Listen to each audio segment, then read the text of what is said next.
আবার বলছে কোনটি সঠিক নয়, পারবেন না? কি স্টাইলে ফলো করেন? কোনটি সঠিক নয়, তাহলে এ প্লাস শূন্য ইকুয়াল এ, রাইট কি না রং এটা আমরা একটু যাচাই করি। এর মান শূন্য দিলে শূন্য প্লাস শূন্য ইকুয়াল শূন্য, এর মান যদি ওয়ান দিই ওয়ান প্লাস এটা তো আগে থেকেই শূন্য, তাহলে শূন্য আর এক যোগ করলে এক। দেখেন তো ফলাফল কি আসছে? ভিন্ন।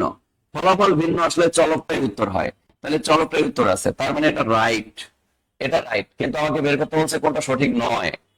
এবার যদি আমরা 2 নাম্বারটা দেখি টেস্ট করে, a ইন্টু ওয়ান ইকুয়াল এ হয় কিনা আমরা একটু যাচাই করি। এর মান যদি শূন্য দেই, শূন্য ইন্টু ওয়ান ইকুয়াল কি? শূন্যই হয়। এর মান যদি ওয়ান দেই, ওয়ান ইন্টু ওয়ান ইকুয়াল কি হয়? ওয়ান হয়। দেখেন ফলাফল কিন্তু ভিন্ন, ফলাফল ভিন্ন হলে চলকটাই উত্তর, তার মানে এটাও রাইট।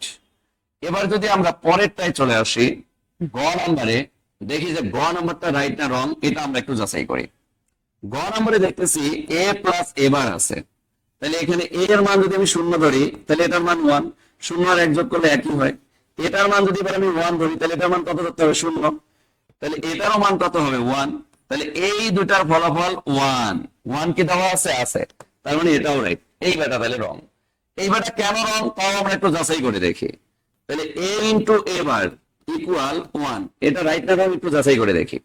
এর মান যদি শূন্য ধরি, এবারের মান ওয়ান, শূন্য দ্বারা কোনো কিছু গুণ করলে শূন্য হয়।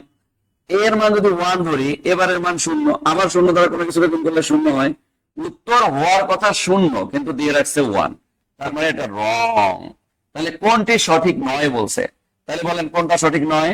সঠিক নয় হচ্ছে আমাদের মিস্টার ঘ, সঠিক নয় হচ্ছে আমাদের মিস্টার ঘ। এটা হচ্ছে আমার সঠিক নয়, এটা হচ্ছে আমাদের সঠিক নয়। ক্লিয়ার? বুঝতে পারছি?